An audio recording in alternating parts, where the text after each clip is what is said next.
या आपल्या जागेवरती उभं राहूया आणि आपल्या भक्तिगीताने आपल्या भक्तीला आपण सुरुवात करूया. नमा परम मंगला गौरव तुला परमवत्सला.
प्रार्थना करूया. त्या प्रभू परमेश्वर देई बापाचे आभार मानूया,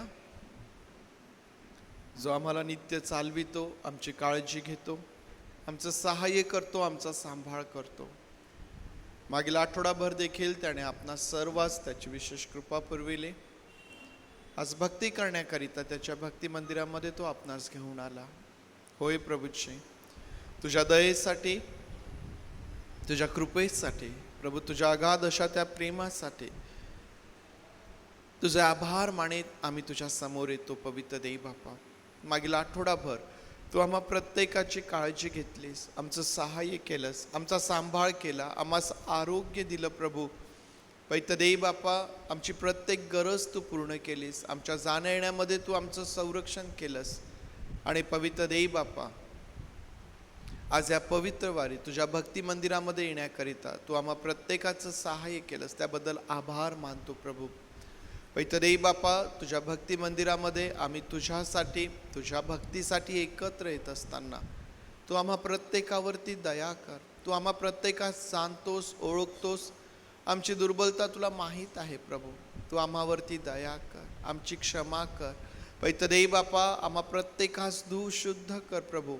आणि तुझ्या उपस्थितीमध्ये आम्ही येत असताना देई बापा, तुझ्या आत्म्याची मोकळीकता तू आम्हास दे. विशेषतः पवित्र देई बापा, तुझ्या उपस्थितीमध्ये देई बापा तुझ्या लेकरांची प्रत्येक गरज पूर्ण होऊ दे. पवित्र देई बापा, आम्ही या ठिकाणी तुझ्या उपस्थितीमध्ये आहोत. प्रभू देई बापा, आम्हापैकी काहींची शारीरिक गरज आहे. पवित्र देई बापा, काही आत्मिक गरज आहे. पवित्र देई बापा, भावनिक दृष्टीने आम्हाला पवित्र देई बापा नवीन बांधणीची गरज आहे. प्रभू पवित्र देई बापा, कौटुंबिक रीतीने पवित्र देई बापा वेगवेगळ्या प्रकारे आज पवित्र देई बापा आम्हाला तुझ्या उपस्थितीची आणि तुझ्या स्पर्शाची गरज आहे. प्रभूजी आज एक वार पुन्हा तुझं ते नवीन काम आमच्या जीवनात कर आणि तुझं गौरव तू करून घे. प्रभूजी पवित्र देई बापा, तुझी विशेष उपस्थिती तू आम्हामध्ये असू दे. पैतदेव बापा, तुझी लेकरं जी मार्गात आहेत त्यांचंही सहाय्य कर. तुझ्या लेकरांचं भक्तीला येणं परत जाणं सुरक्षित तू कर प्रभूचे. देव बापा, उत्तम प्रकारचं वातावरण तू आम्हास दे. जे आमचे प्रियजन आज दुःखनाईत आहेत, आजारी आहेत, बिछाण्यावर आहेत, दवाखान्यात आहेत, अशा प्रत्येकावरही तू दया कर, उत्तम आरोग्य दे आणि तुझं गौरव तू करून घे प्रभू. पुन्हा एकदा फिरून आजची सर्व भक्ती आम्ही तुझ्या हातांमध्ये समर्पित करतो. आम्ही सर्वजण तुझ्या अधीन होत. प्रार्थना आमचा प्रभू येशू याच्या नावात मागतो म्हणून तू ऐक. आमेन आमेन. बसूया आपण. गीत गात त्या प्रभू परमेश्वर देव बापाला धन्यवाद देऊया. उपासना संगीतामधून आपल्या सर्वांना येईल अनुभूती भक्ती स्वर्गाचेच द्वार.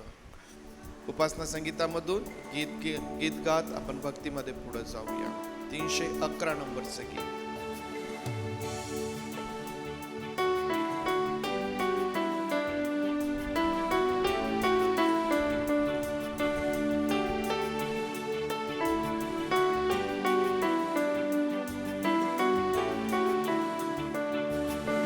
अनुभूती भक्ती स्वर्गाचेच दार, स्वर्गाचेच दार. अनुभूती भक्ती स्वर्गाचेच दार, स्वर्गाचेच दार.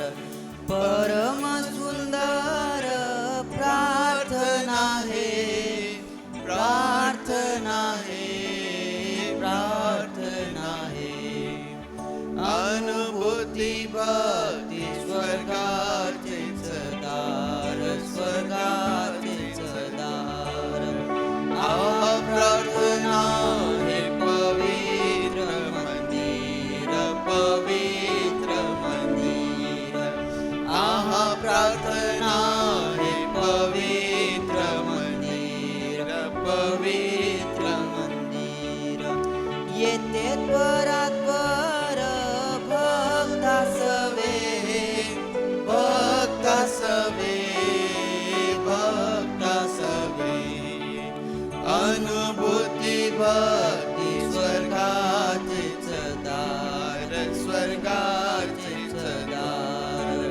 स्वर्ग पृथ्वीमध्ये उभारिला जिना, उभारिला जिना.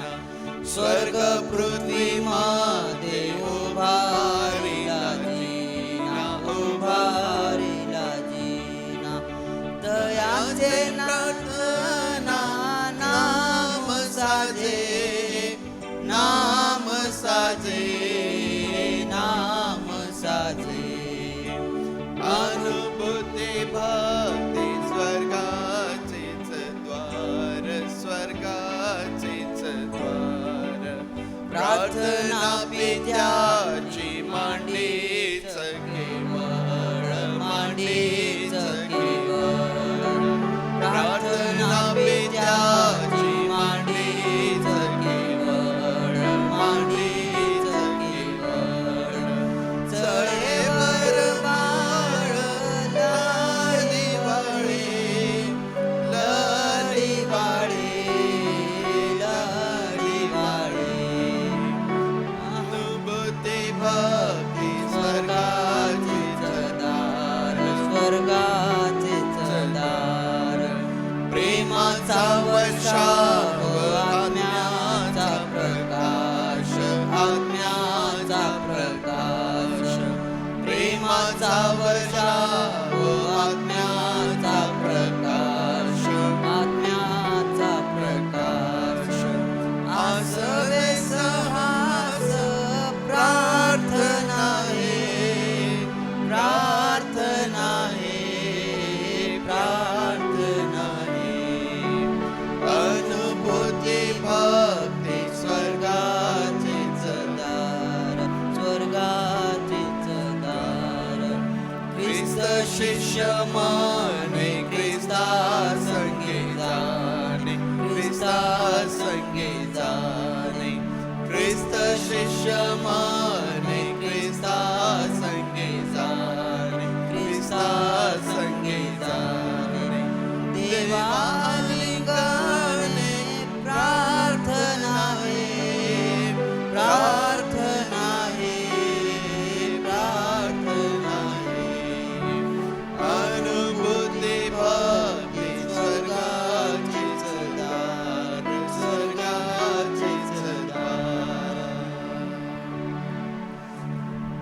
म्हणतात की अनुभूती भक्ती स्वर्गाचेच दार, स्वर्गाचेच दार. आम्ही घेतली का आमच्या जीवनामध्ये अशा प्रकारची अनुभूती, अशा प्रकारचा अनुभव? ज्यावेळेस आम्ही भक्तीकरिता या ठिकाणी एकत्र येतो, ज्यावेळेस आम्ही प्रत्येक रविवारी परमेश्वराच्या मंदिरामध्ये येतो, त्याची भक्ती करतो, गीत गातो, त्याची आराधना करतो, ते करत असताना आम्हाला त्या स्वर्गाचा अनुभव आमच्या जीवनामध्ये प्राप्त होतो का? हा अनुभव केव्हा प्राप्त होतो माहिती आहे? ज्यावेळेस आम्ही सर्वस्वाने भक्तीमध्ये स्वतःला विलीन करतो. जसे उपासक प्रभू येशू ख्रिस्त शोधतो आत्म्याने आणि खरेपणाने भक्ती करणारे, ज्यावेळेस आम्ही आत्म्याने आणि खरेपणाने उपासना करतो, भक्ती करतो प्रियांनो, त्याच वेळेस आम्हाला आमच्या जीवनामध्ये हा अनुभव येतो. कारण पुष्कळदा आम्ही भक्तीसाठी तर बसतो, परंतु कधी कधी शरीराने या ठिकाणी नाही, कधी कधी मनाने या ठिकाणी नाही, कधी कधी विचार आमचे कुठंतरी भरकटत आहेत, वेगवेगळ्या प्रकारच्या चिंतेत काळजीत आम्ही असतो. परंतु प्रियांनो, आमच्यासाठी जर काही महत्त्वाचं असेल तर तो आमचा ख्रिस्त, त्याची भक्ती, त्याची आराधना आहे. आणि म्हणून ज्यावेळेस आम्ही भक्तीमध्ये बसलेला आहोत त्यावेळेस आम्ही आमच्या सर्वस्वाने आमचं लक्ष त्याच्याकडे लावावं, त्याची भक्ती, त्याची आराधना करावी. आमच्या जीवनामध्ये असणाऱ्या त्या सर्व चढ उतारांमध्ये तो आमच्या सोबत आहे, आम्हाला चालविणारा तो आहे. आणि म्हणून गीतकर्ता म्हणतो की प्रभूच वाट दाखवी, स्वतः मला तो चालवी. या गीताच्या द्वारे परमेश्वर देवबापाचं गौरव आपण करूया. उपासना संगीतामधून प्रभूच वाट दाखवी, स्वतः मला तो चालवी.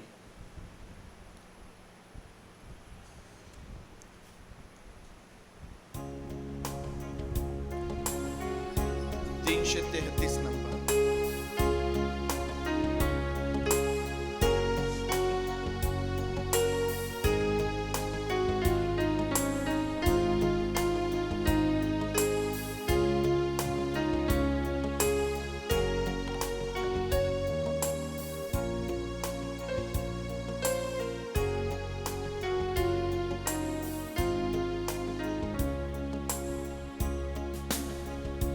प्रभूच वाट दाखवी, स्वतः मला तो चालवी.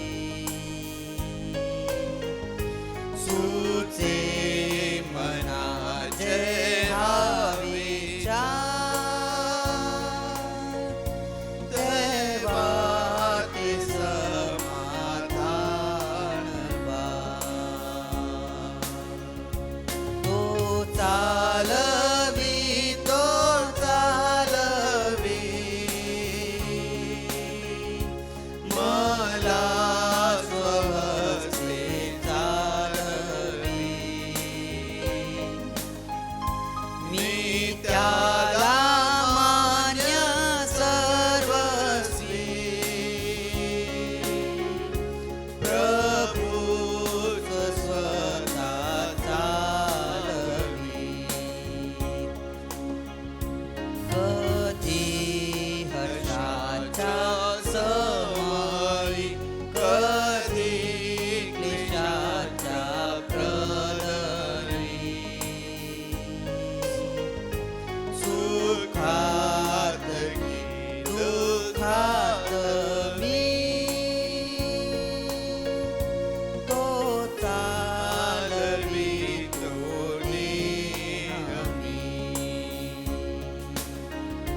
चालवी तो चालवी मला स्वहस्ते चालवी मी त्याला मान्य सर्वस्वी प्रभूच स्वतः चालवी संपेल जेव्हा माझी धाम ते होई माझा पूर्ण भाव ते मृत्यू न भिना प्रभूच चालवील तो चालवी तो चालवे मला स्वहस्ते चालवी मी त्याला मान्य सर्वस्वी प्रभूच स्वतः चालवी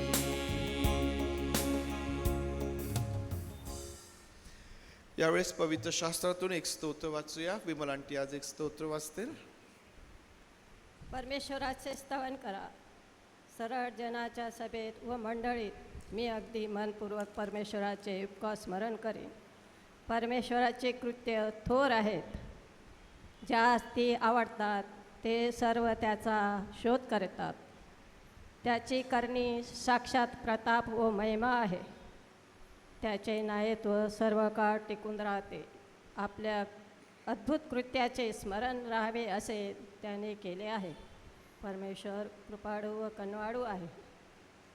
त्याने आपले भय धरणाऱ्यास अन्न दिले आहे. तो आपला करार सदा स्मरतो.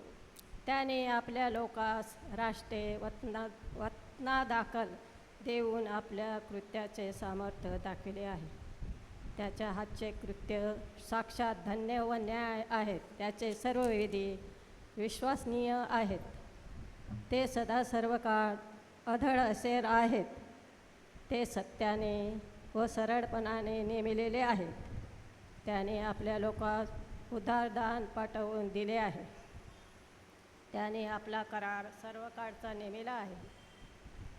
त्याचे नाम पवित्र व भययोग्य आहे. परमेश्वराचे भय ज्ञानाचा उगम होय. त्याप्रमाणे जे वर्ततात त्या सर्व सुबुद्धी प्राप्त होते. त्याचे स्तवन सर्व काळ चालते. 1 मिनिट. मला मन एकच तोंडही एकच एवढ्याशा सामग्री मी तुझे ज्ञान करीत किती ज्ञान करणार आणि तुझी स्तुती किती करणार. अपुरी आहेत. परंतु ही गोष्ट केवळ तुझ्या कृपेने मला करता येते. म्हणजे तुझ्या कृपेनेच मला तुझी थोरवी समजते. जगात जो जो तुझे वैभव पाहतो तो माझी मती कुटीत होऊन जाते. मी केवळ एक कीटक असून त्यापेक्षा मला अधिक काही किंमत नाही. हे जाणून माझा सारा अभिमान दुर्भिमान गळून जातो. थँक्यू. स्तोत्र संहिता 111 विमल आंटींनी आपल्याकरिता वाचलेलं आहे. आणि हे स्तोत्र 111 ज्यामध्ये स्तोत्रकर्ता प्रामुख्याने या गोष्टीवरती भर देतो की परमेश्वर आपल्या लोकांची काळजी घेतो. परमेश्वर आपल्या लोकांची काळजी केवळ आनंदात घेतो किंवा केवळ दुःखात घेतो असं नव्हे, तर परमेश्वर देव आपल्या लोकांची काळजी रोज आणि रोज घेतो.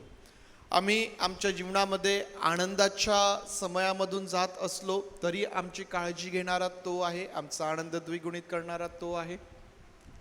आम्ही आमच्या जीवनामध्ये जर दुःखाच्या समयातून जात आहोत, कठीण समयातून जात आहोत, संघर्षपूर्ण परिस्थितींमधून जात आहोत, अशाही परिस्थितीमध्ये आमची काळजी घेणारा आमचा परमेश्वरच आहे. मनुष्य त्याच्या जीवनामध्ये ज्या कुठल्या परिस्थितींमधून जात असतो, दैनंदिन जीवनामध्ये, रोजच्या जीवनामध्ये ज्या सर्व गोष्टींना आम्ही तोंड देत असतो, प्रियांनो, त्यामध्ये आमची काळजी घेणारा तो आमचा परमेश्वर आहे. तो आम्हाला कधीही सोडत नाही, कधीही अंतर तो देत नाही. हा परमेश्वर देव, त्याचं नाव त्याचकरिता सूर्याच्या उगवतीपासून मावळतीपर्यंत स्तवनीय अशा प्रकारचं आहे. आणि स्तोत्रकर्ता असं म्हणतो वचन 9 मध्ये की त्याने आपल्या लोकास उद्धारदान पाठवून दिले आहे. त्याने आपला करार सर्व काळचा नेमला आहे. त्याचे नाव पवित्र व भययोग्य आहे. परमेश्वराने आपल्या लोकास उद्धारदान पाठवून दिलेलं आहे.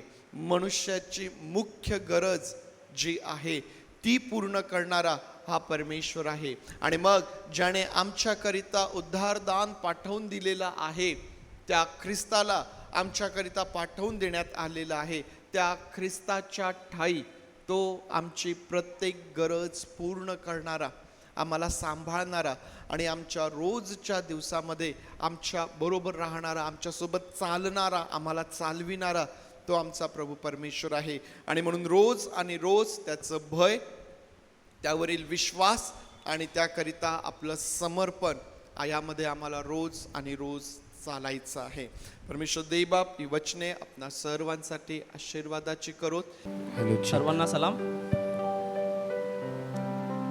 आजचा हा दिवस प्रभूने आपल्याला दाखविला, त्याच्याबद्दल आपण जे उपकार मानूया आणि गीत म्हणूया, परमपिता की हम स्तुती गाय.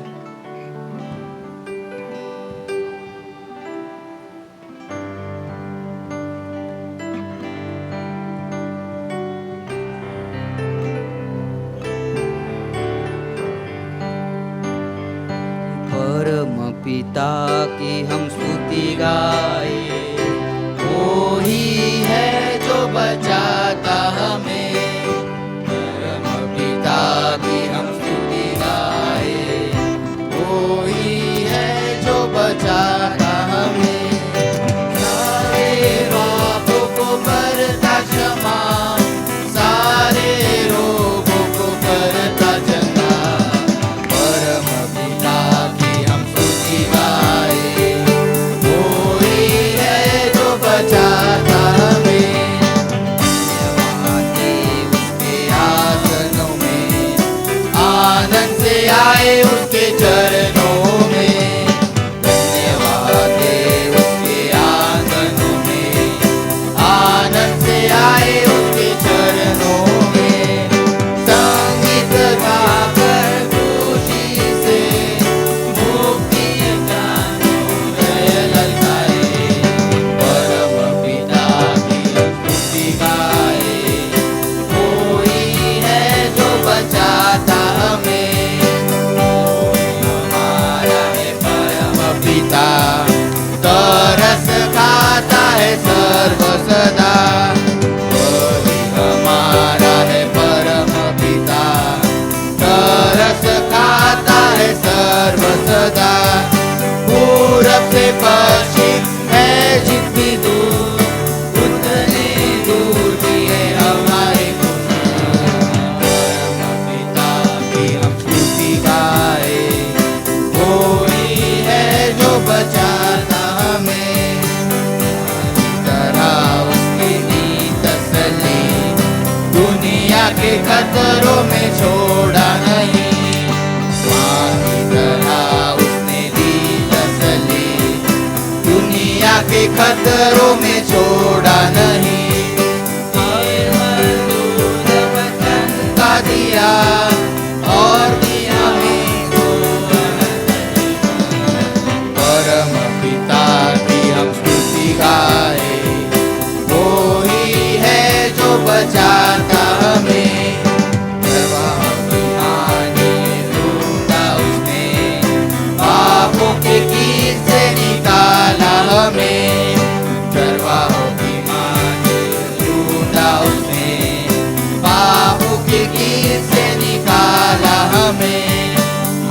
हमको बचाने को जान अपनी दी, ताकि हाथ में हम टिके रहे। परम पिता की हम स्तुति गाए, कोई है जो बचाता हमें। घोंसले को बार बार तोड़कर उसने चाह किसी के हम उड़ना सीखे। घोंसले को बार बार तोड़कर उसने चाह किसी के हम उड़ना उससे। पर उड़ाया उकाब की तरह, ताकि हमको चोट न लगे। परम पिता की हम स्तुति गाए, कोई है जो बचाता हमें। परम पिता की हम स्तुति गाए, कोई है जो बचाता हमें।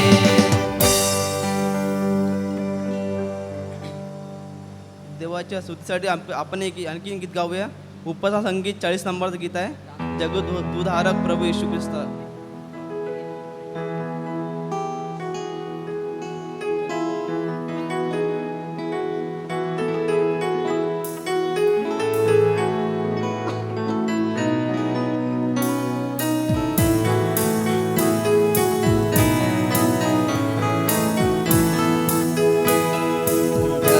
जगदुधारक प्रभु येशूला नित्य मुखे गावे.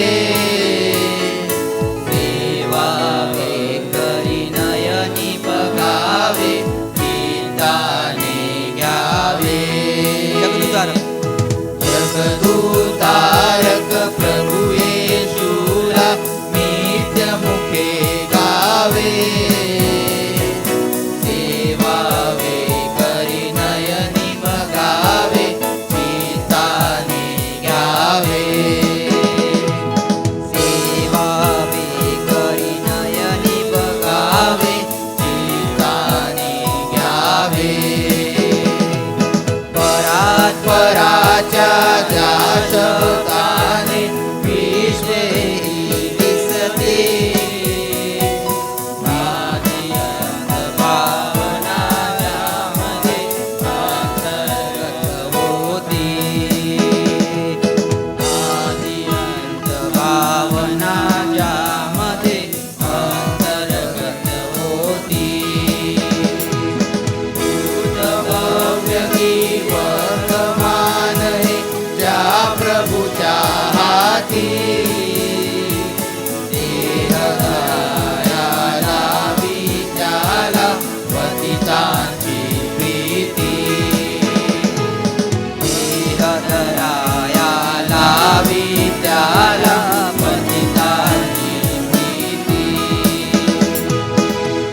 अनन्याचा पिता तारिता,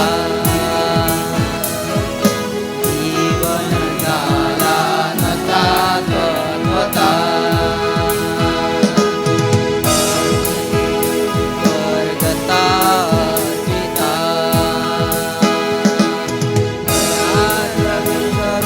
व्यर्थ कशाला लोकी भटकावे. माय सोडूनी सुनाथ पाडे, मोठे मी जावे. माय सोडूनी सुनाथ पाडे, मोठे मी जावे. जगदुधारक प्रभु येशूला नित्य मुखी गावे. सेवावे कर नयनी बघावे, गीताने घ्यावे. सेवावे करी नयनी बघावे, गीताने घ्यावे. मनी सोडूनी प्रस्तरा, कोणी हरी घ्यावे. कामधुधा सोडूनी असेच्या मागे लागावे. काम सोडूनी असेच्या मागे लागावे.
दुसरं गीत आपल्या सर्वांना येणारं गीत आहे, जय जय प्रभू येशू की.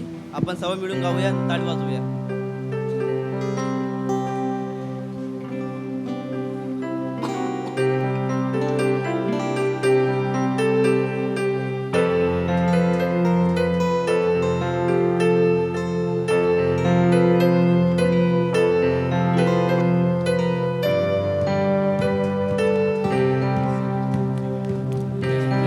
जय जय प्रभु यीशु की हालेलुया, जय जय प्रभु यीशु की हालेलुया. हमको बचाने आया जगत में, उसकी स्तुति करो. आहा आहा आहा हालेलुया. ओ हो हो साना ला ला ला ला ला ला. हालेलुया में खून की धारा बहती सूली से, जिसमें धुले सब पाप. डोलो अब तुम अपने हृदय को, उसमें रहे नादान. खून की धारा बहती सूली से, जिसमें धुले सब पाप. डोलो अब तुम अपने हृदय को, जिसमें रहे नादान. जय जय प्रभु यीशु की हालेलुया, जय जय प्रभु यीशु की हालेलुया. हमको बचाने आया जगत में, उसकी स्तुति करो. आहा आहा ओ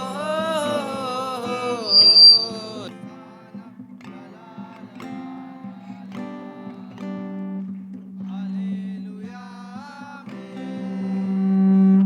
वापस आता मेरा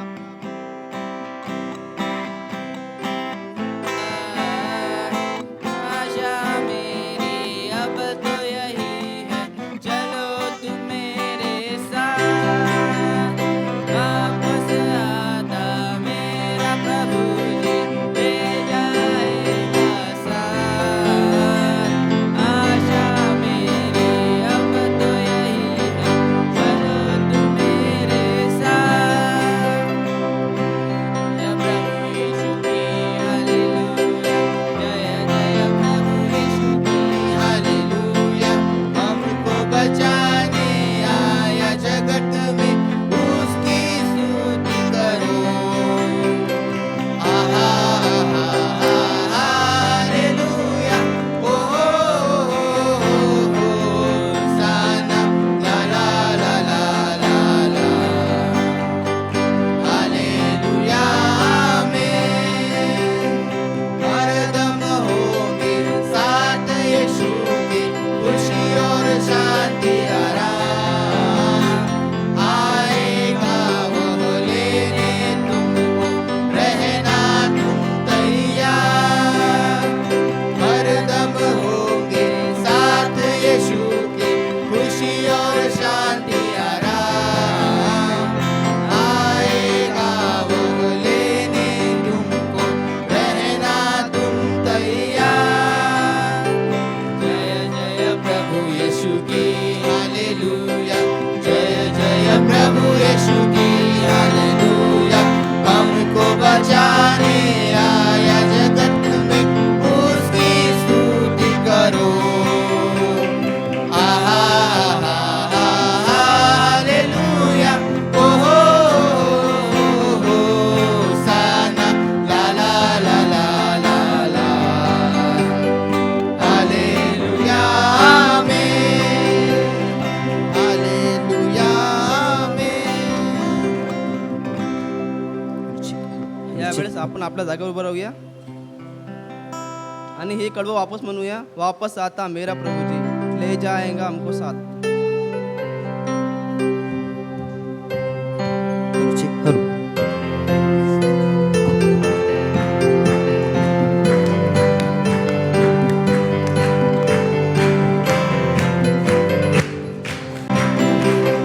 वापस आता मेरा प्रभु जी, ले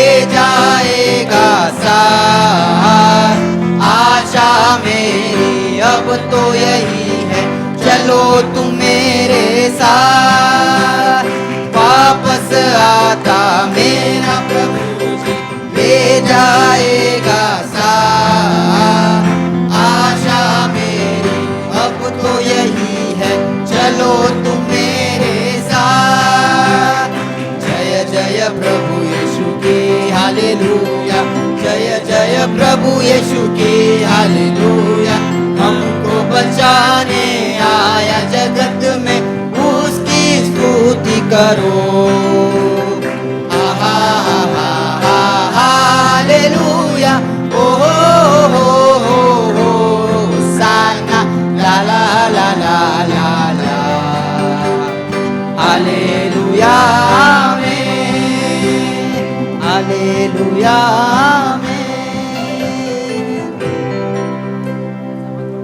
यावेळेस आपण आपले डोळे बंद करूया आणि आपलं पूर्ण लक्ष त्याच्याकडे लावूया. कारण आपण त्याच्याशिवाय या जगात काहीच नाही आहे. आपण त्याच्याशिवाय या जगात खाली असे आहे. त्याला आपण म्हणूया, तू आम्हाला भर, तू आम्हाला पवित्र आत्म्यानं भर, आमचं जीवन आम्ही तुला समर्पित करतो. आपण त्याला असं म्हणूया. आपण गीत म्हणूया, तेरे बिन मैं कुछ भी नहीं, तेरे बिन मैं कुछ भी नहीं, हे खुदावन यीशु तेरे बिन मैं कुछ भी नहीं.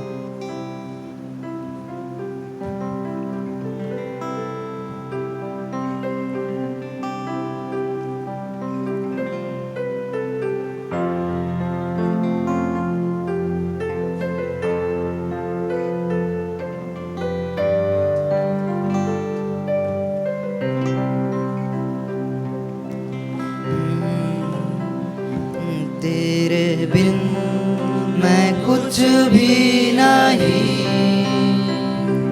तेरे बिन मैं कुछ भी नहीं,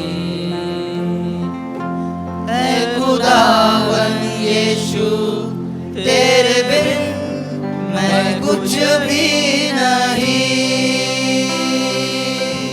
ऐ खुदावन यीशु तेरे बिन मैं कुछ भी नहीं, तेरे बिन मैं कुछ भी नहीं, तेरे बिन मैं कुछ भी नहीं, है खुदावन यीशु तेरे बिन मैं कुछ भी नहीं, ऐ खुदावन यीशु तेरे बिन मैं कुछ भी नहीं। तू यीशुआ यीशुआ करूं आराधना आराधना, हाथों को अपने उठा कर तुझे दूं महिमा।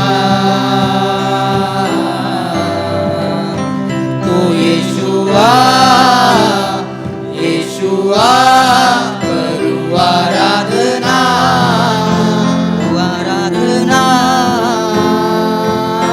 हाथों को अपने उठा कर तुझे दूं महिमा।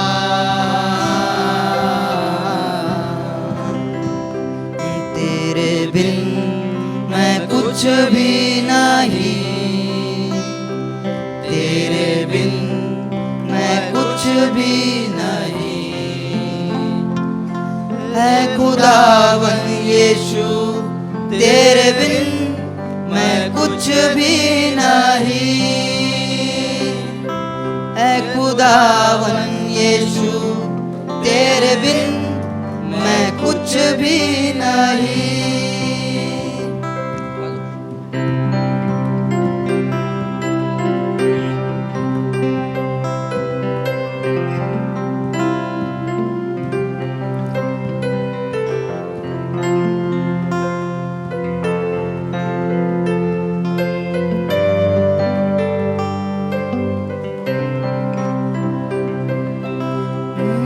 खाली हूँ भर दे मुझको, है दुआ तुझसे, है दुआ तुझसे, कुछ भी मैं नहीं हूँ बिना तेरे, बिना तेरे। खाली हूँ भर दे मुझको, है दुआ तुझसे, है दुआ तुझसे, कुछ भी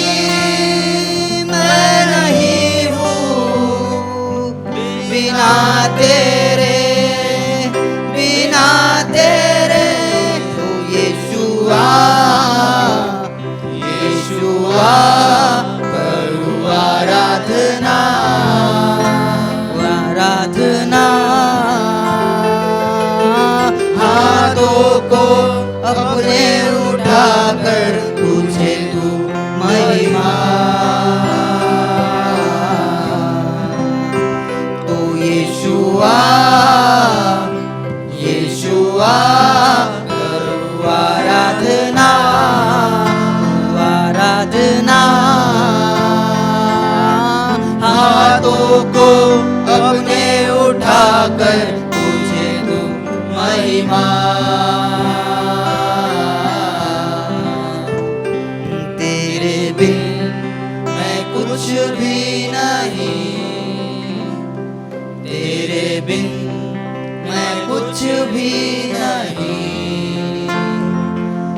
ऐ खुदावन यीशु तेरे बिन मैं कुछ भी नहीं। ऐ खुदावन यीशु तेरे बिन मैं कुछ भी नहीं। सर को अपने झुकाता हूँ मैं तेरे हुजूर, मैं तेरे हुजूर बनकर कुर्बानी आता हूँ तेरे हुजूर, तेरे हुजूर। सर को अपने झुकाता हूँ मैं तेरे हुजूर, मैं तेरे हुजूर बनकर कुर्बानी आता हूँ तेरे हुजूर, तेरे हुजूर। तू यीशुआ, तू यीशुआ करूँ आराधना, करूँ आराधना। हाथों को अपने उठाकर तुझे दूं महिमा। तो यीशुआ, यीशुआ करूँ आराधना, आराधना। हाथों को अपने उठाकर तुझे दूं महिमा।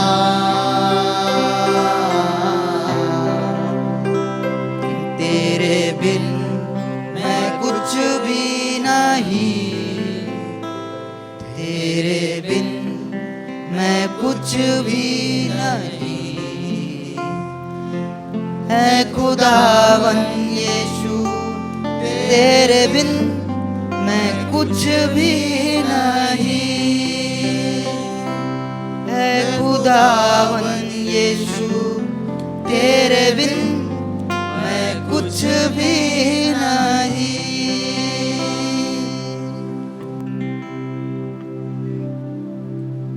सचमुच प्रभु, हम तेरे बिना इस जग में कुछ भी नहीं है। हम खाली है प्रभु, तेरे सिवा हम खाली है प्रभु।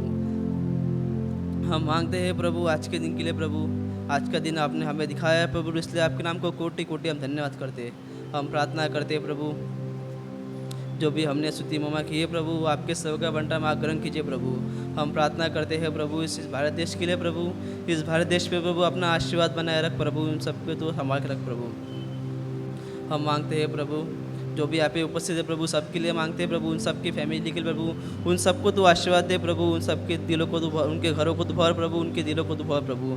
हम मांगते हैं प्रभु जो भी हफ्ता भर में हमसे जो भी पाप हुए प्रभु, जो भी गलती हुई प्रभु, हमारे ओर से किसी का मन दुखाएगा प्रभु, उन सबकी क्षमा तो आज हमें कर प्रभु। हम अपना दिल आपको समर्पित करते हैं प्रभु, हमारे दिल को आप साफ कीजिए प्रभु। जैसे पूरब से पश्चिम जितनी दूर है प्रभु, उतनी दूर आपने हमारे पाप किए प्रभु, इसलिए आपके नाम को कोटि कोटि धन्यवाद करते हैं। हम प्रार्थना करते हैं प्रभु जो भी बारिश रुकी है प्रभु, बारिश फिर से आए प्रभु, ऐसा तू कर प्रभु, अपने आसमान तू खोल प्रभु, और बारिश की वर्षा तू कर प्रभु।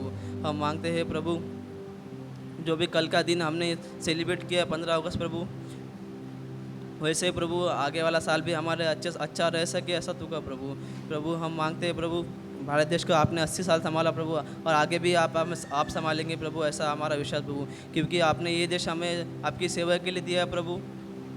आपकी सेवा हम कोने कोने में जाके बता सके प्रभु, ऐसा तू का प्रभु।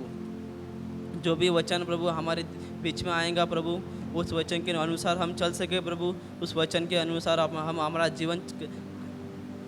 हमारे जीवन में काम करे प्रभु, ऐसा तू का प्रभु। जो भी पाठक साहब हमसे बात करेंगे प्रभु, वो आपकी ओर से हो प्रभु, आप हमसे बात कीजिए प्रभु। ये छोटी सी विनती हमारा उद्धार करता है यीशु मसीह इसके नाम से मांगता हूँ, आमीन. देवबापाचं जे वचन आहे त्याकडं आपण आपलं लक्ष लावूया. मलाकीचं पुस्तक आपल्या समोर आपण काढूया. मलाकीचं पुस्तक अध्याय 4 आज आपल्या समोर आपण ठेवूया. मागच्या रविवारी मलाकीच्या पुस्तकाची जी पहिले 3 अध्याय आहे त्यावरती आपण मनन केलं. आज जो 4था अध्याय या मलाकीच्या पुस्तकातून आहे त्याकडं आपण आपलं लक्ष लावूया. या ठिकाणी परमेश्वर देवबापाचं वचन आम्हाला या प्रकारे सांगतं, भट्टीसारखा तप्त दिवस येत आहे. सर्व गर्विष्ठ व सर्व दुराचारी धसकट बनतील. तो येणारा दिवस त्यांना जाळून टाकेल. त्यांचे मूळ, फांदे वगैरे काहीच राहू देणार नाही असे सेनाधीश परमेश्वर म्हणतो. पण तुम्ही जे माझ्या नावाचे भय धरणारे, त्या तुमच्यावर न्यायत्वाचा सूर्य उदय पावेल. त्याच्या पंखाच्या ठाई आरोग्य असेल. तुम्ही गोठ्यातल्या वत्साप्रमाणे बाहेर पडून बागडाल. तुम्ही दुष्टांना तुडवाल, कारण मी हे करीन. त्या दिवशी ते तुमच्या पायाच्या तळव्याखाली राखेप्रमाणे होतील. माझा सेवक मोशे याला सर्व इस्रायलासाठी म्हणून होरेबात मी दिलेले धर्मशास्त्र म्हणजे अर्थात नियम व निर्णय यांचे स्मरण ठेवा. परमेश्वराचा मोठा व भयंकर दिवस येण्यापूर्वी मी एलिया संदेष्टास तुमच्याकडे पाठवीन. तो वडिलांचे हृदय त्यांच्या पुत्रांकडे व पुत्रांचे हृदय त्यांच्या वडिलांकडे वळवेल. मी येऊन भूमीला शापाने ताडण करावे असे न हो. परमेश्वर देवबाप ही वचने आपणासाठी आशीर्वादाची करून प्रार्थना करूया. थोर जिवंत देवबापा, पुन्हा एक वार आमचं लक्ष आम्ही तुझ्याकडं लावत आहोत प्रभू. तुझं वचन जे आम्ही वाचलंय प्रभूचे त्यावरती मनन करत असताना तू आमचं सहाय्य कर, मार्गदर्शन कर.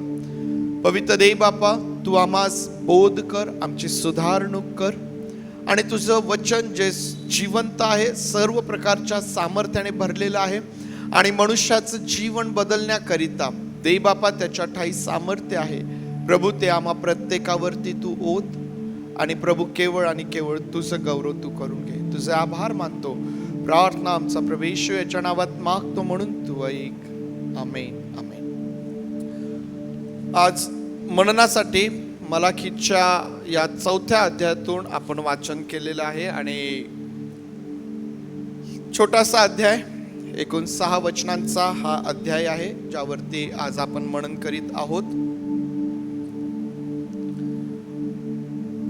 या महिन्यामध्ये 2 पुस्तकांचा अभ्यास आपला सुरू आहे आणि मला असं वाटतं की दोन्ही पुस्तकांचं वाचन कमीत कमी 2 ते 3 वेळेस तरी झालं असेल. हग्गईच्या पुस्तकातले 4 अध्याय आणि मलाकीच्या पुस्तकातले 4 अध्याय, एकूण किती अध्याय आहेत? 8 अध्याय. बरोबर आहे? बरोबर आहे? कमीत कमी ज्यांनी वाचलं त्यांनी तरी जोरात उत्तर द्या. हग्गईच्या पुस्तकातले 4 अध्याय, मलाकीच्या पुस्तकातले 4 अध्याय, एकूण किती अध्याय? 8 अध्याय. बरोबर आहे ना? हे नाही, चुकीचं आहे. काय चुकीचं आहे? हग्गईच्या पुस्तकामध्ये 2च अध्याय आहेत, म्हणजेच याचा अर्थ की तुम्ही सोबत आहात. हग्गईच्या पुस्तकातले 2 अध्याय, मलाकीच्या पुस्तकातले 4 अध्याय, असे एकूण 6 अध्याय वाचायला किती वेळ लागतो? मला असं वाटतं रोज वाचलं तरी पुरेसं आहे, पण तो आपण सर्वांनी त्याचं वाचन केलेलं आहे. या हग्गईच्या पुस्तकावर मनन करत असताना 2 विषय आपण त्यामध्ये हाताळलेले आहेत. एक, हग्गईच्या पुस्तकातून जे संदेश आहेत त्या संदेशांचा विचार आपण केलाय, त्यावर मनन आपण केलेलं आहे. त्यानंतर हग्गईच्याच पुस्तकामध्ये परमेश्वर म्हणतो मी तुमच्या बरोबर आहे, हा विषय देखील आपण त्या ठिकाणी पाहिला. आणि मग मागच्या रविवारी आपण मलाखीच्या पुस्तकातील संदेश आणि इस्रायलांचे प्रश्न, मलाखीच्या पुस्तकातून जे संदेश त्या ठिकाणी आहेत आणि त्यावरती इस्रायल लोकांचे जे प्रश्न आहेत, हा विषय आपण मागच्या रविवारी हाताळलेला आहे. आज जी 6 वचने आपण वाचलेली आहेत मलाखीच्या या 4थ्या अध्यायातून, या वचनांचा जो भर आहे, तो जो कल त्याचा आहे, जो फोकस त्याचा आहे, तो कशावरती आहे? परमेश्वराचा दिवस. मलाखीच्या या 4थ्या अध्यायाचा जो विषय आहे तो आहे परमेश्वराचा दिवस. आणि या 6 वचनांचा जो रोख आहे, जो भर आहे, तो परमेश्वराचा दिवस यावरती आहे. आणि म्हणून आज जो विषय आपण आपल्या समोर ठेवत आहोत तो विषय आहे परमेश्वराचा दिवस. आता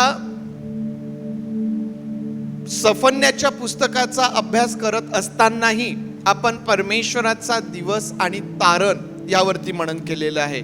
ज्या लोकांनी परीक्षा दिली त्यांना फटकने आठवेल की त्यावरती त्यांनी लिखाण केलेलं आहे.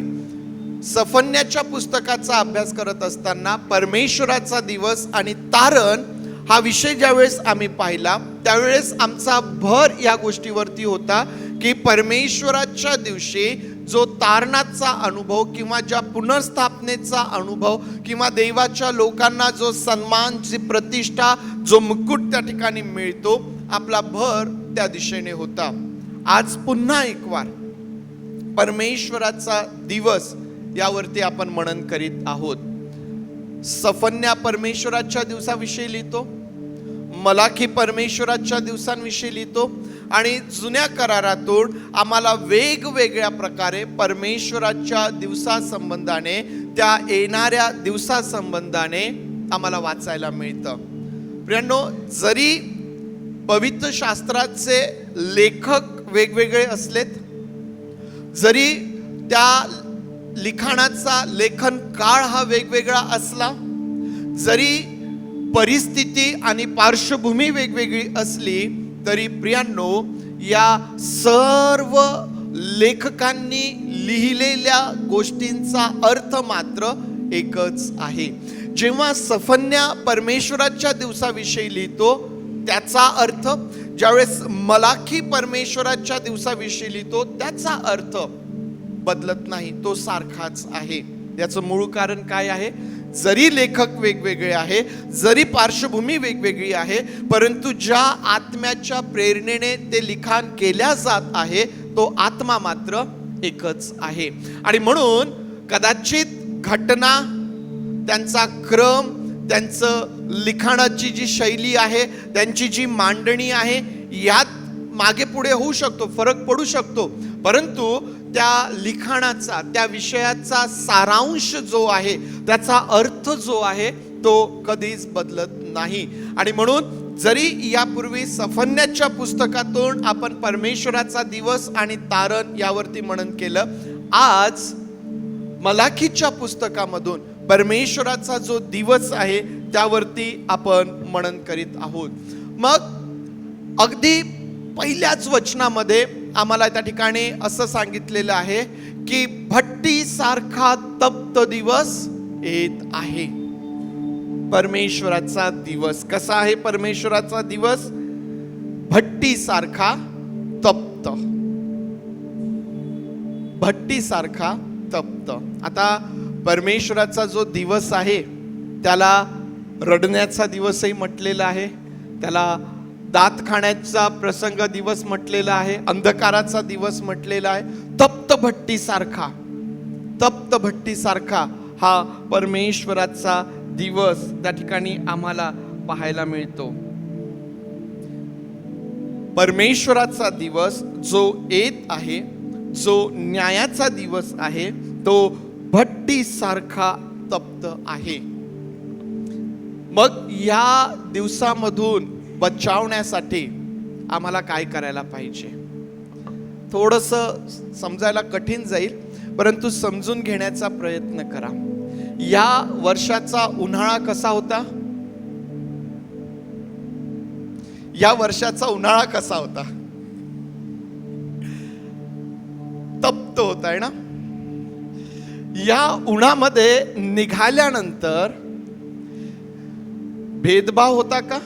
म्हणजे विश्वासणाऱ्यांच्या डोक्यावरती सावली होती, अविश्वासणाऱ्यांच्या डोक्यावरती तप्त ऊन होतं, असं काही होतं का? कोणीही मनुष्य बाहेर उन्हामध्ये निघाला की त्याला त्या उन्हाचे चटके लागलेले आहेत, त्या उन्हाची तीव्रता अनुभवलेली आहे. प्रियांनो, लक्षात घ्या, ज्यावेळेस परमेश्वराचा दिवस जो तप्त भट्टीसारखा दिवस आहे, त्या दिवसामधून जर आम्हाला वाचायचं असेल, आमचा बचाव व्हावा असं जर वाटत असेल, तर माहिती आहे आम्हाला कशाची गरज आहे? आम्हाला शद्रक, मेशक, अबेदनगो यांचा जो विश्वास होता, त्यांचं जे समर्पण होतं, त्याची गरज आम्हाला आहे. आठवतो का तो प्रसंग तुम्हाला? शद्रक, मेशक, अबेदनगो, नबुकदनेसर राजाची आज्ञा, ती मूर्ती आणि जो नमन करणार नाही त्याच्यासाठी ती तप्त भट्टी. तुम्हाला सगळं दानिएलाच्या पुस्तकातला हा प्रसंग तुम्हाला त्या ठिकाणी आठवेल. प्रियांनो, आमच्यासाठी आज महत्वाचं आहे त्या तप्त भट्टीचा विचार करा. परमेश्वराचा दिवस हा तसाच दिवस आहे, तप्त भट्टीसारखा. लक्षात घ्या, त्या तप्त भट्टीमध्ये टाकल्यानंतर कोणीही वाचू शकणार नव्हता. ज्यांनी त्यांना त्या तप्त भट्टीमध्ये टाकलं ते पोळले, त्यांना त्या ठिकाणी त्याची आस लागली. परंतु त्या तप्त भट्टीमध्ये हे शद्रक, मेशक आणि अबेदनगो यांना ज्यावेळेस आम्ही त्यामध्ये पडलेलं पाहतो, प्रियांनो, त्यांना कुठल्याही प्रकारची इजा झालेली नाही. का झाली नाही माहितीये? का झाली नाही? कारण परमेश्वरावरती असणारा त्यांचा विश्वास, परमेश्वराचं भय आणि परमेश्वरासाठी त्यांचं समर्पण. माझ्या परमेश्वराची आज्ञा आहे, आम्ही नमन करणार नाही. आमचा विश्वास त्याच्यावरती आहे. त्याचा विश्वास, त्या लोकांचा विश्वास जर तुम्ही दानिएल 3:17 जर वाचलं तर त्या ठिकाणी तुम्हाला वाचायला मिळेल की ज्या परमेश्वराची आम्ही उपासना करतो तो आम्हाला सोडविण्याकरिता समर्थ आहे, तो आम्हाला त्यामधून सोडवणारा आमचा परमेश्वर त्या ठिकाणी आहे. त्या परमेश्वरासाठी असणारं जे त्यांचं समर्पण आहे ते आम्हाला त्या ठिकाणी दिसून येतं. त्या तप्त भट्टीकडे ज्यावेळेस मी पाहत होतो ना, मला आणखीन एक गोष्ट लक्षात आली. नबुकदनेसर राजा ज्यावेळेस त्या तप्त भट्टीकडे पाहतो, किती जणांना फेकलं होतं? 3 फेकलं होतं. नबुकदनेसर राजा किती जणांना पाहतो? 4 जणांना पाहतो. आणि चौथ्याचं रूप कणासारखं सांगितलेलं आहे? देवपुत्रासारखा. चौथ्याचं रूप कोणासारखं सांगितलेलं आहे? देवपुत्रासारखं.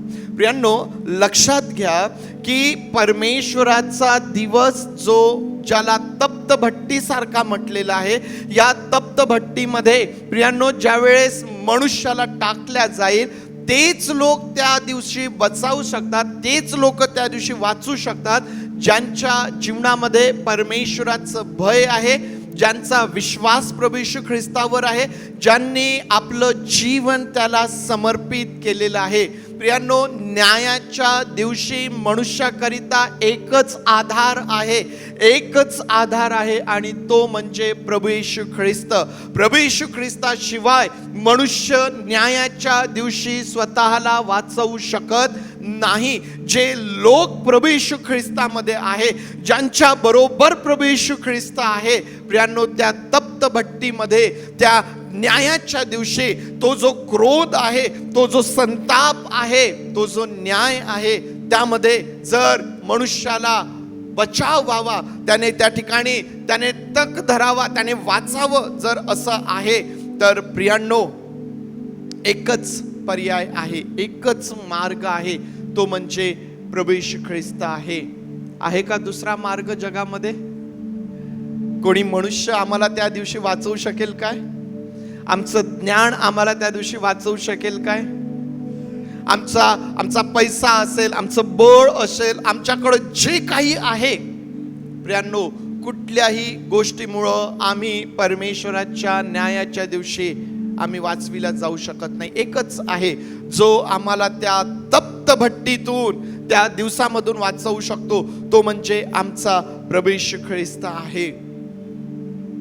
आणि जर आम्ही त्याच्या ठाई आढळून येत नाही, जर तो आमच्या ठाई आढळून येत नाही, तर काय आहे प्रियांनो, मग त्या परमेश्वराच्या दिवशी काय होईल? आम्हाला माहिती आहे की आरंभापासून पवित्र शास्त्र मनुष्यांना 2 भागांमध्ये विभागून पाहतं. एक, जे परमेश्वराचं भय धरतात, परमेश्वराच्या आज्ञांचं पालन करतात.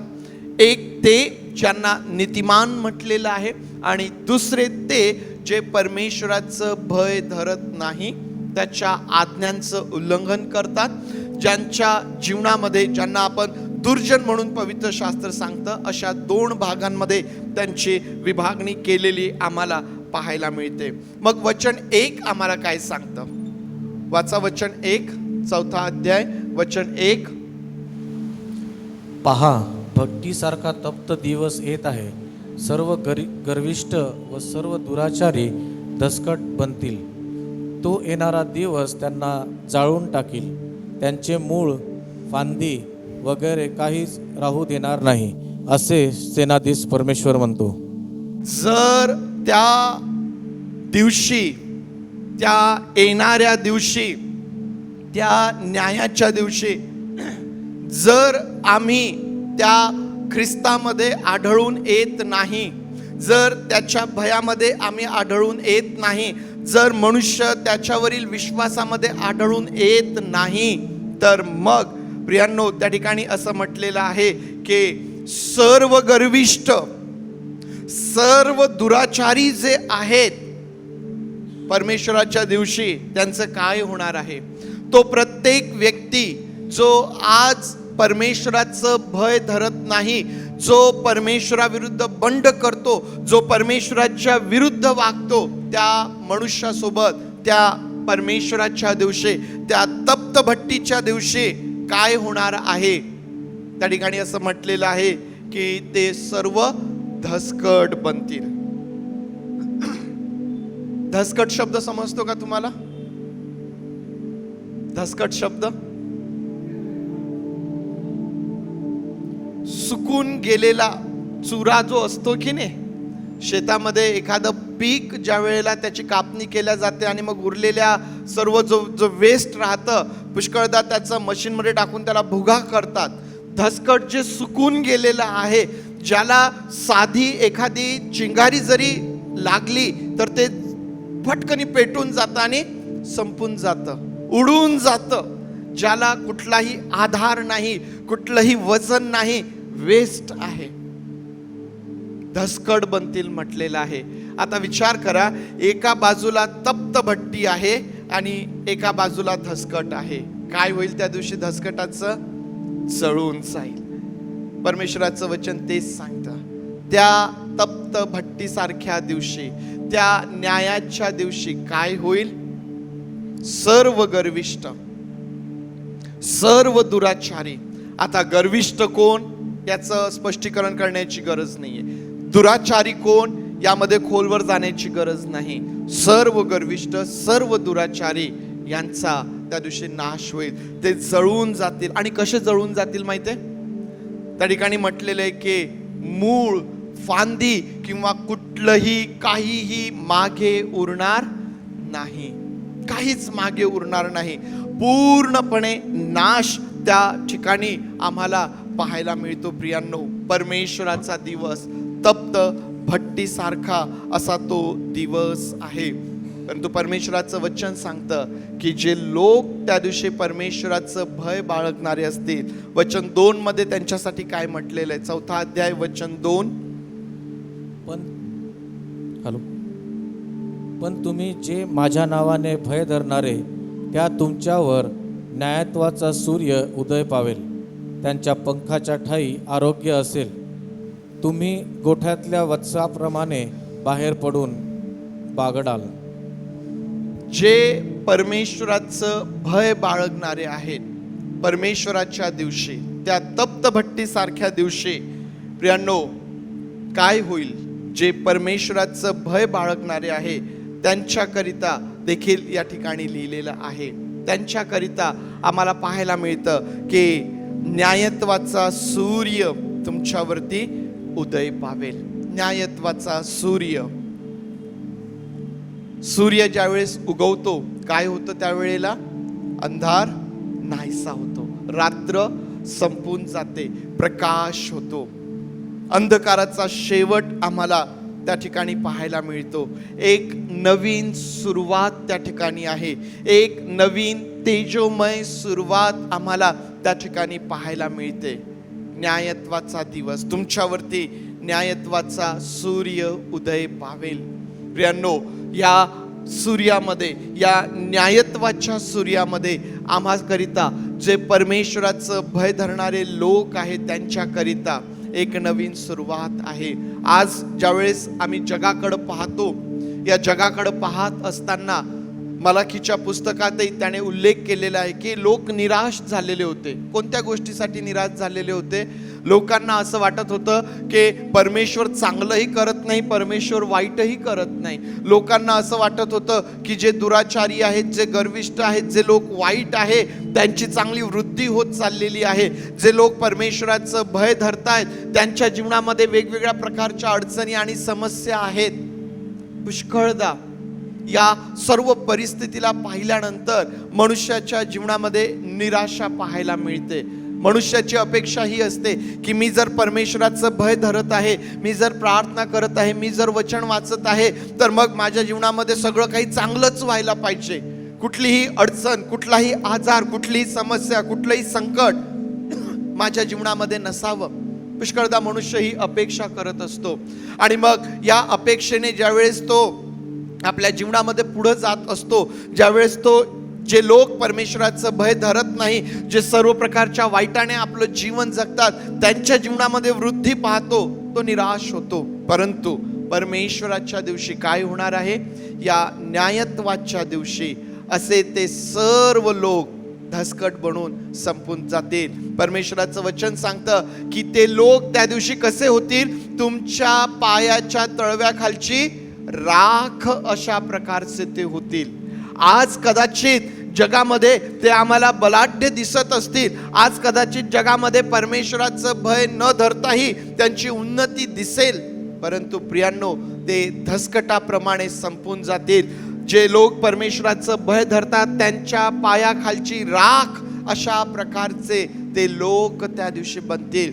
आमच्यासाठी हे फार महत्त्वाचं आहे की आम्हाला त्या दिवशी धसकटासारखं बनून संपून जायचं आहे, किंवा आम्हाला त्या शद्रक, मेषक, अबेदनगो सारखं त्या तप्त भट्टीमध्ये आम्ही असतानाही कुठल्याही प्रकारचा झळ, कुठल्याही प्रकारची त्याची आस आम्हाला लागणार नाही. कारण आम्ही परमेश्वराच्या भयात, आम्ही तो जो ख्रिस्त आहे त्याच्यामध्ये आम्ही त्या दिवशी सुरक्षित आहोत. सर्व अंधकारमय गोष्टींचा शेवट आणि एक नवीन सुरुवात, एक नवीन तेजोमय सुरुवात आम्हाला त्या ठिकाणी दिसेल. आणखीन त्यांच्यासाठी असं म्हटलेलं आहे की त्याच्या पंखांच्या ठाई आरोग्य असेल. त्या दिवशी त्याच्या पंखांच्या ठाई आरोग्य असेल. आरोग्य असेल म्हणजेच काय आहे?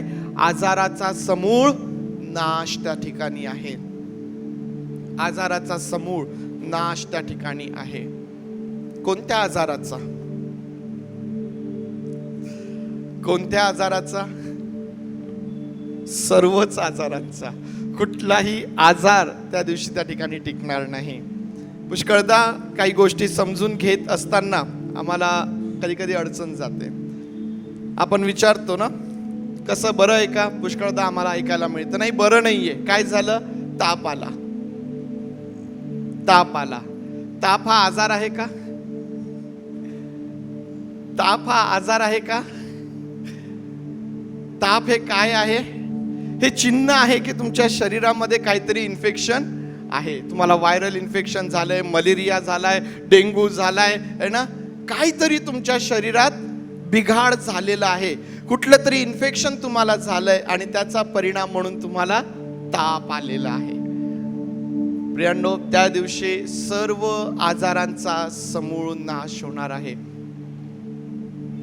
त्या दिवशी सर्व आजारांचा समूळ नाश होणार आहे.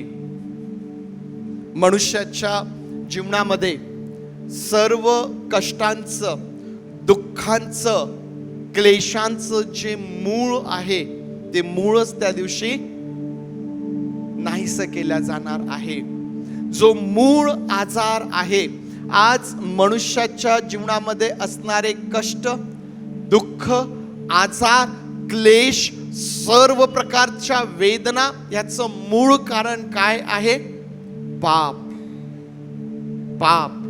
आणि त्या दिवशी या पापाचा समूळ नाश आम्हाला दिसून येतो. प्रियांनो, परमेश्वराच्या दिवशी कुठल्याही प्रकारचं पाप त्या ठिकाणी टिकाव धरू शकत नाही. आज देवाचे लोक या नात्याने, जरी आम्ही प्रभू येशू ख्रिस्तावरती विश्वास ठेवलेला आहे, जरी आम्ही पापांची क्षमा मागितलेली आहे, जरी आमच्या जीवनामध्ये तारणाचा अनुभव आहे, परंतु रोजच्या दिवसामध्ये आम्ही चालत असताना आम्ही अजूनही परफेक्ट नाही. अजूनही आपण उणे आहोत. अजूनही आम्हाला वेगवेगळ्या प्रकारच्या मोहांमध्ये पुष्कळदा आपण पडतो. वेगवेगळ्या प्रकारचे जे आकर्षण आहेत, पुष्कळदा त्यांना आम्ही बळी पडतो. पुष्कळदा बोलत असताना आम्हाला आमच्या जिभेवरती ताबा राहत नाही. पुष्कळदा जे करू नका म्हणून परमेश्वराचं वचन सांगतं ते आमच्या जीवनामध्ये आम्हाला आढळून येतो. पौल देखील असं म्हणतो की जे चांगलं मला करावं असं वाटतं ते माझ्याकडून होत नाही, आणि जे वाईट जे मला करायचं नाहीये, पुष्कळदा मी तेच करून बसतो. मी किती दुर्बळ आहे.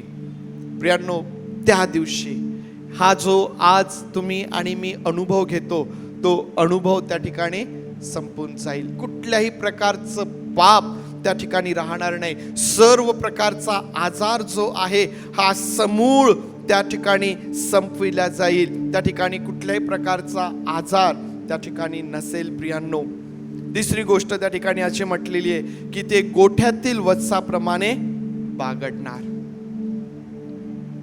एका बाजूला सर्व गर्विष्ठ, दुराचारी धसकटाप्रमाणे संपून जात असतील, आणि एका बाजूला परमेश्वराचं भय धरणारे गोठ्यातील वत्साप्रमाणे बाहेर पडतील आणि आनंदाने बागडतील, आनंद करतील, उल्हास करतील. एकच दिवस आहे, तप्त भट्टीसारखा दिवस आहे, परंतु काहींना संपविणारा आहे, काहींचा समूळ नाश करणारा आहे, तर काहींसाठी तो एक नवीन तेजोमय सुरुवात घेऊन येणारा अशा प्रकारचा तो दिवस आहे. आज देवाचे लोक या नात्याने हे आमच्यासाठी महत्त्वाचं आहे की परमेश्वराच्या दिवशी आम्ही काय असणार आहोत, आमच्यासाठी काय त्या ठिकाणी असणार आहे. परमेश्वराचा तप्त दिवस, तो जो भट्टीसारखा येत आहे. आणखीन या दिवसाबद्दल आम्हाला काय सांगण्यात आलेलं आहे? परमेश्वराचं वचन आम्हाला असं सांगतं, वचन 5 आणि 6 कोणीतरी वाचा. 4 अध्याय वचन 5 आणि 6. पहा, परमेश्वराचा मोठा व भयंकर दिवस येण्यापूर्वी मी एलिया संदेष्टाला तुमच्याकडे पाठवीन. तो वडिलांचे हृदय त्यांच्या पुत्राकडे व पुत्रांचे हृदय त्यांच्या वडिलांकडे वळविल. नाहीतर कदाचित मी येईल आणि भूमीला शापाने ताडण करीन. आता या ठिकाणी परमेश्वराच्या दिवसासंबंधाने आम्हाला आणखीन एक गोष्ट सांगितलेली आहे. काय सांगितलेली आहे? परमेश्वराचा तो मोठा आणि भयंकर दिवस येण्यापूर्वी कोणाला पाठविण्यात येईल? एलिया संदेष्टाला पाठविण्यात येईल. हा एलिया संदेष्टा येऊन काय करेल? हा बापांची मनं मुलांकडं आणि मुलांची मनं बापांकडे वळविण्याचं काम करेल. आता प्रियांनो, आम्हाला हे शिकण्यासारखं आहे या ठिकाणी की परमेश्वराचा तो दिवस येण्यापूर्वी एलिया संदेष्टाचं आगमन आम्हाला त्या ठिकाणी पाहायला मिळतं. परमेश्वराचा दिवस हा प्रभू येशू ख्रिस्ताच्या येण्याशी संबंधित आहे. लक्षात घ्या, हे फार महत्वाचं आहे. जेव्हा जेव्हा आम्ही परमेश्वराचा दिवस परमेश्वराचा दिवस परमेश्वराचा दिवस म्हणतो, हा परमेश्वराचा दिवस कशाशी संबंधित आहे? प्रभू येशू ख्रिस्ताच्या येण्याशी तो संबंधित आहे. मग आता लक्षात येईल तुमच्या की प्रभू येशू ख्रिस्ताचं जे पहिलं येणं या भूतलावरती झालं, त्यापूर्वी अरण्यात ओरडणाऱ्याची वाणी ऐकू येत आहे. कोण आला? बाप्तिस्मा करणारा योहान आला. मलाकी संदेष्ट्यानंतर 400 ते 450 वर्षांचा स्तब्धतेचा काळ होता आणि या 400-450 वर्षानंतर जर कुठला संदेष्टा आला तर तो आहे बाप्तिस्मा करणारा योहान. मलाकी नंतर जर कोणाचा नंबर येतो तर तो आहे बाप्तिस्मा करणारा योहान. या 400 ते 450 वर्षाच्या अवधीमध्ये काय झालं माहितीये का? अनेक पुस्तकं लिहिण्यात आली, ज्याला आज आपण सेप्ट्युएजंट म्हणतो. तो आपला विषय नाहीये, परंतु तुमच्या कानावरती टाकून देतो की सेप्ट्युएजंट म्हणजे पवित्र शास्त्रात जी 66 पुस्तकं आहेत त्या व्यतिरिक्त जी पुस्तकांचा पुष्कळदा उल्लेख केला जातो त्याला अपोक्रिफा ज्याला म्हटलेलं आहे, अपोक्रिफा ज्याला म्हटलेलं आहे, ती जी पुस्तकं आहेत ती पुस्तकं या 400 ते 450 वर्षाच्या काळात लिहिल्या गेली. कारण परमेश्वरापासून मनुष्याला संदेश येत नव्हता. त्यामुळं लोकांनी काय केलं? वेगवेगळ्या लोकांच्या नावाने त्या ठिकाणी लिखाण केलं आणि मनुष्याची पुष्कळदा त्या ठिकाणी दिशाभूल केलेली, आणि म्हणून त्या पुस्तकांना पवित्र शास्त्रामध्ये स्थान मिळालेलं नाहीये. 400-450 वर्षानंतर बाप्तिस्मा करणारा जो योहान आहे त्याचा आवाज आम्हाला त्या ठिकाणी पाहायला मिळतो. पहिल्या आगमनाच्या वेळेस प्रभू येशू ख्रिस्ताचं दुसरं आगमन होणार आहे, तो आपल्याला घ्यायला येणार आहे. त्याआधी देखील काय म्हटलेलं आहे प्रगटीकरणाच्या पुस्तकात? 2 साक्षीदार त्या ठिकाणी येतील.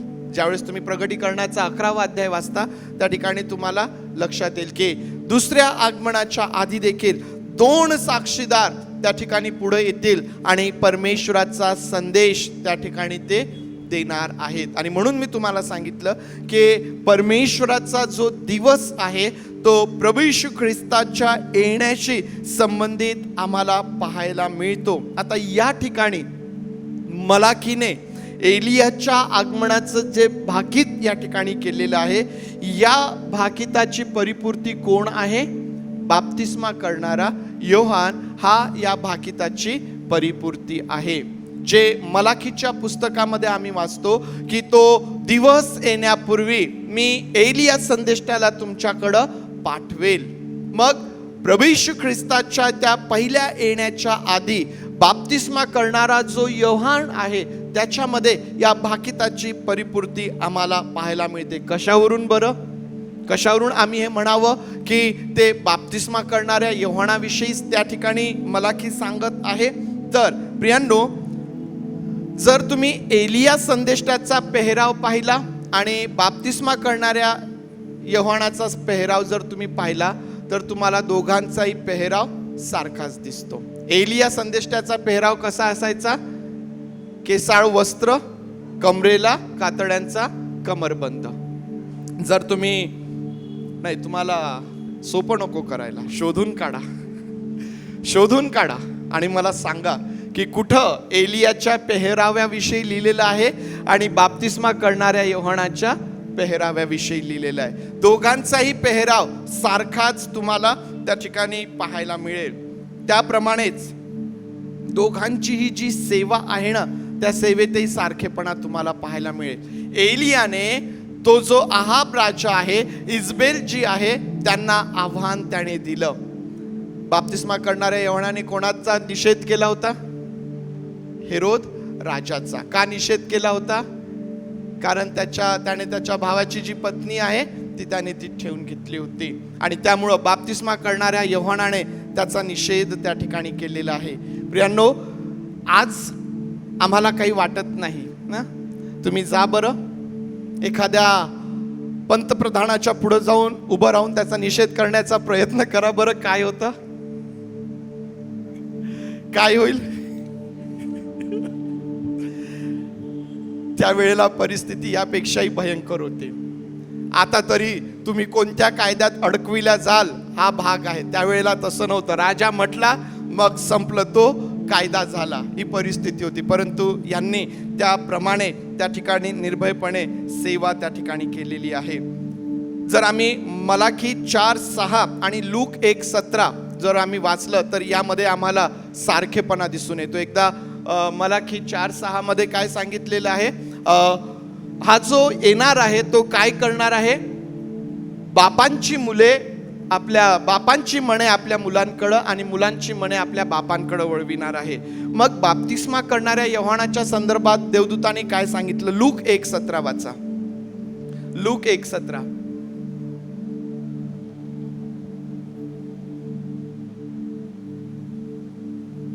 आता या ठिकाणी देवदूत जो आहे तो जखर्याला संदेश देत आहे. काय आहे हा संदेश? बापाची अंतकरणे मुलांकडे व आज्ञाभंजक लोकांची नीतिमान जनांच्या ज्ञानाकडे वळवून प्रभूसाठी सिद्ध प्रजा तयार करावी, म्हणून तो एलियाच्या आत्म्याने व सामर्थ्याने त्याच्या पुढे चालेल. हे कोण सांगत आहे? स्वर्गातून स्वर्गदूत येऊन जखर्याला निरोप देत आहे, संदेश देत आहे. कोणाच्या जन्माविषयी तो सांगत आहे? बाप्तिस्मा करणाऱ्या योहानाविषयी या ठिकाणी सांगितल्या जात आहे की तो बापांची अंतकरणे मुलांकडे वळविल. कोणाच्या आत्म्याने तो त्याच्या समोर चालेल? एलियाच्या आत्म्याने आणि सामर्थ्याने. एवढंच नव्हे तर प्रियांनो, प्रभू येशू ख्रिस्ताने स्वतः बाप्तिस्मा करणाऱ्या योहानाबद्दल काय सांगितलेलं आहे? मत्ते 11 आणि वचन 10 ते 14.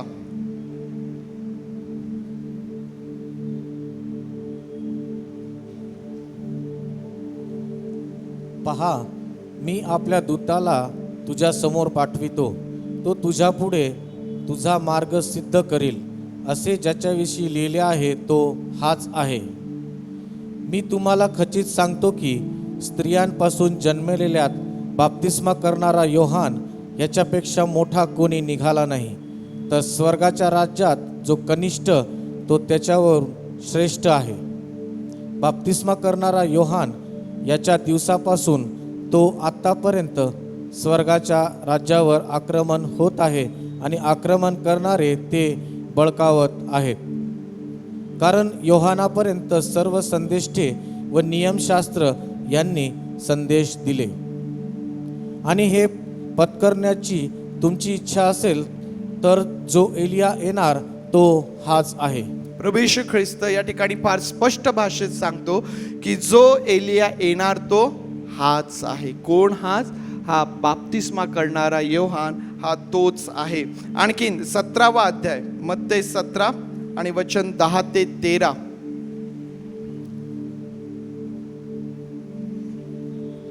मत्ते 17 10 ते 13. त्यावर त्याच्या शिष्यांनी त्याला विचारले, मग एलिया प्रथम आला पाहिजे असे शास्त्री का म्हणतात? त्याने उत्तर दिले, एलिया येऊन सर्व काही यथास्थित करील हे खरे, पण मी तुम्हाला सांगतो की एलिया तर आलाच आहे, आणि त्यांनी त्याला न ओळखता त्यांना वाटले तसे त्यांनी त्याचे केले. त्याप्रमाणे मनुष्याचा पुत्रही त्याचे सोसणार नाही. तेव्हा बाप्तिस्मा करणारा योहान याच्याविषयी हा आपणास सांगतो हे शिष्याच्या ध्यानात आले. प्रियांनो, या सर्व गोष्टींवरून है ना, ही सर्व वचने आम्हाला मलाखीचं जे एलियाविषयीचं जे भाकीत आहे त्याची परिपूर्ती आम्हाला या ठिकाणी पाहायला मिळते है ना. प्रभू येशू ख्रिस्त जो आमच्या तारणासाठी येणार है ना, त्याच्या येण्याच्या दिवसाला परमेश्वराचा दिवस म्हटलेला आहे. तो आला आणि आमच्या तारणाचा मार्ग सिद्ध करून तो स्वर्गात चढला. तो परत येणार आहे, तो परत येणार आहे, तो परत येणार आहे. आणि मग आता जेव्हा तो परत येईल त्या दिवशी प्रियांनो, तो जो दिवस भट्टीसारखा तप्त दिवस असेल प्रियांनो, त्या दिवसामध्ये आमचा बचाव व्हावा याच करिता हा प्रभू येशू ख्रिस्त आमच्यासाठी पहिल्याने या जगात आला. आमच्या तारणाचा मार्ग त्याने सिद्ध केला. जो कोणी त्याच्यावर विश्वास ठेवतो त्याचा न्याय होऊन चुकलेला आहे. प्रियांनो, तुम्ही आणि मी आज त्या प्रभू येशू ख्रिस्तामुळं त्या न्यायाच्या दिवसापासून वाचविल्या जाणार आहोत. परंतु आज आमच्यासाठी हे फार महत्त्वाचं आहे की आम्ही लक्षात ठेवावं आणि आम्ही तयारी करावी. काय लक्षात ठेवावं? मलाकी या लोकांना सांगतो की जे नियम, ज्या आज्ञा, जे नियमशास्त्र देण्यात आलेलं आहे त्याचं स्मरण ठेवा, ते लक्षात ठेवा. आम्हाला काय लक्षात ठेवायचंय? आम्हाला काय स्मरण ठेवायचं आहे? तो प्रभू येशू ख्रिस्त आम्हाला घेण्यासाठी येत आहे. आम्हाला त्याच्यासाठी आमच्या जीवनाची तयारी करायची आहे.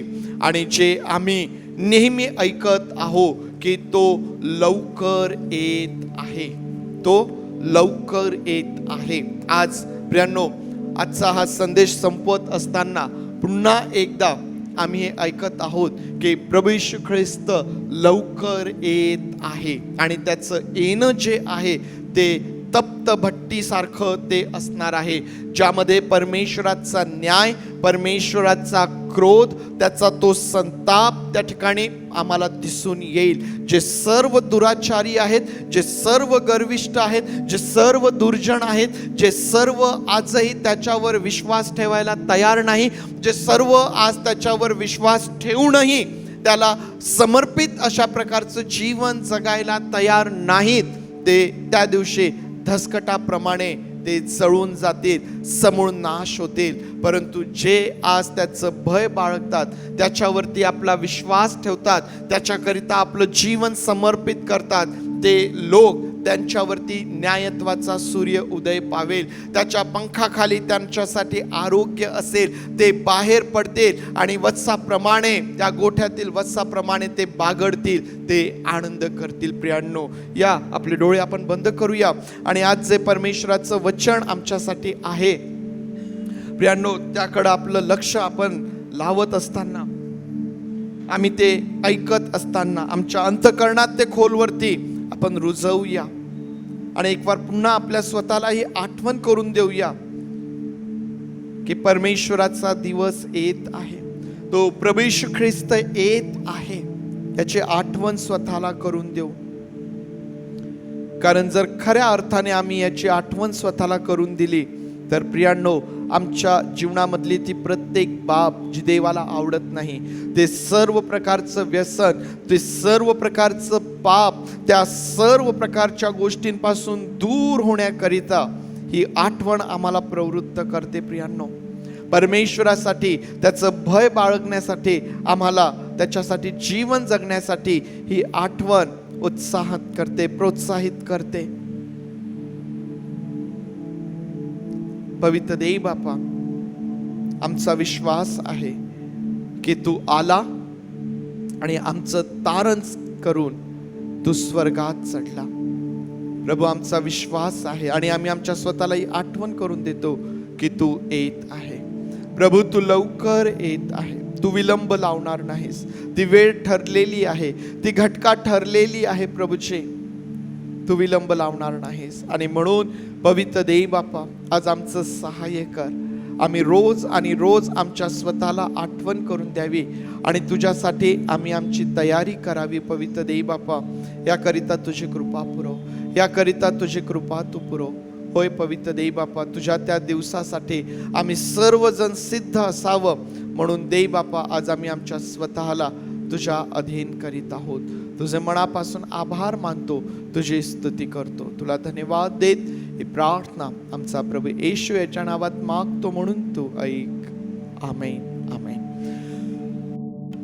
या आपण सर्वजण उभं राहूया, प्रभूने शिकवलेली प्रार्थना करूया. सुवंत देव परात्पर हे गीत म्हणूया आणि मग आशीर्वाद घेऊया.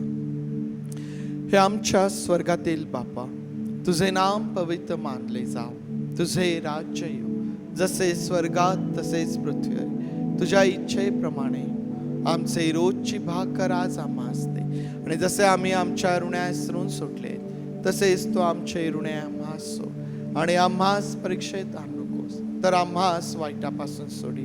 कारण की राज्य, सामर्थ्य आणि गौरव हे सर्व काळ तुझेच आहे.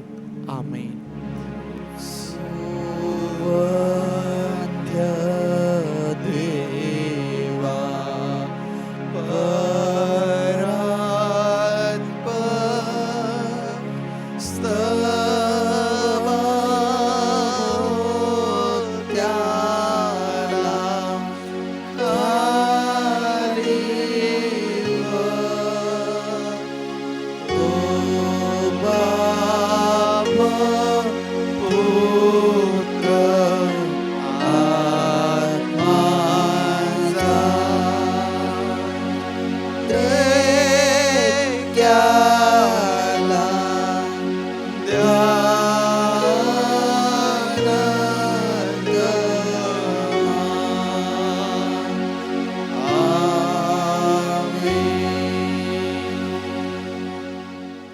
आता प्रभू येशू ख्रिस्ताची कृपा, देव बापाची प्रीती आणि पवित्र आत्म्याची सुसंगती तुम्हाबरोबर प्रभू येशू ख्रिस्त येईपर्यंत सदोदित असो. आमेन.